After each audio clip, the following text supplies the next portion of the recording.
À Madagascar, la campagne électorale pour la présidentielle a démarré le 10 octobre 2023, un début marqué par de profondes tensions entre camps politiques rivaux. Le président sortant, Andry Rajoelina, candidat à sa succession, et son équipe ont entamé cette première journée de campagne en sillonnant la capitale Antananarivo.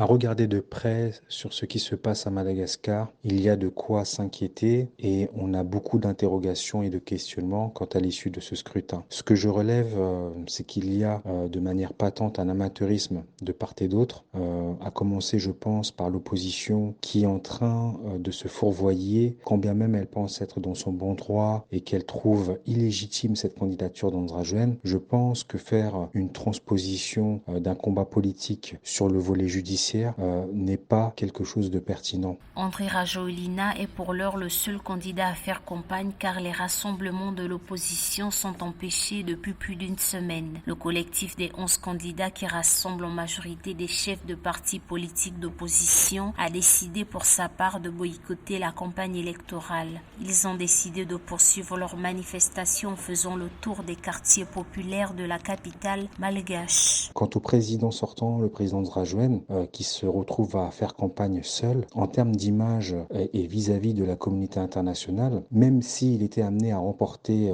cette présidentielle 2023, il aura un caractère illégitime à sa candidature, puisque cela va cristalliser des tensions, cela va véhiculer une image très négative sur le plan international, et cela va rendre difficile également ce climat d'apaisement qui est totalement nécessaire pour l'île Rouge. Tout ça donc vient à cette conclusion, c'est que la démocratie à Madagascar est de nouveau contestée de manière évidente avec toutes ces prises de position par les différents responsables politiques. Le 9 novembre 2023, les Malgaches sont appelés aux urnes pour élire un nouveau président de la République pour un mandat de 5 ans. Les 13 candidats en lice ont été officiellement validés par la Haute Cour constitutionnelle. La campagne électorale s'étendra sur une trentaine de jours avant une journée de silence électoral qui procédera le jour du scrutin.